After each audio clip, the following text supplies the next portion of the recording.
yín bẹ́ẹ̀ yẹn ṣé wọ́n ní wọ́n bẹ̀rẹ̀ tíátà o ẹni purọ́ àwọn èèyàn mọ̀ ń lù ẹni tó sòótọ́ gbogbo èèyàn ló mọ̀ wọ́n mọjọ́ ta bẹ̀rẹ̀ tíátà wa àwọn tó ti ń wò wá lọ́dún tó ti pẹ́ gbogbo wọn náà mọ̀ wá kì í ṣe ti ìjà ní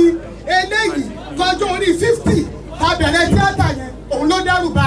gbogbo èèyàn sórí náà ilé èèyàn bẹ́ẹ̀ kọ́ lọ́rọ̀ ṣe rí o èmi àtàbẹ̀ ní àlejò ọ̀rẹ́ mi ṣùgbọ́n 50 years ò sí nínú ọjọ́ orí wa tẹ́mi náà wọ̀ pé mo ti pẹ́ nínú tíátà yìí kò tó 50 years ọmọládẹ́gbọ̀n alìdẹ́gbẹ̀ tì mí èèyàn mi ẹ̀mí àgùn wàá jẹun ọmọ nílé ayé ìyàwó níyàwó ẹ̀ kó dìímú dáadáa ó pè ní báyìí ló sọ yìí pé òun fẹ́ ṣe surprise birthday fún ọkọ òun o ó lóun ò dẹ̀ fẹ́ kẹ́ni kankan mọ̀ ní láyé wọn ò ní mọ̀ ó máa yà á lẹ́nu báyìí ni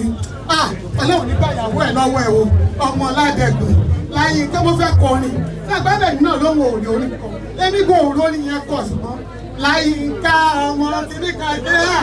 ẹ̀mí àgùn láyé wàá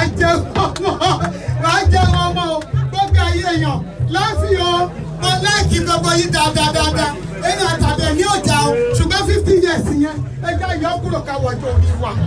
ẹjẹ́ àwọjọ́ orí wa ọjọ́ orí agbègbè ayé ló mọ̀ níta tá a bá ń sọ 50 years wọ́n ti máa kà á fún pé à ń pa irọ́ torí náà èèyàn kan ló ní ẹ̀kọ́ wọ tíátà kò sí ẹni náà ní kálukú mọ̀ jẹ́ oníkálukú dẹ̀ mọ̀jọ́ tó bẹ̀rẹ̀ tíátà bó ṣe jẹ́ ẹ̀dẹ̀ yẹn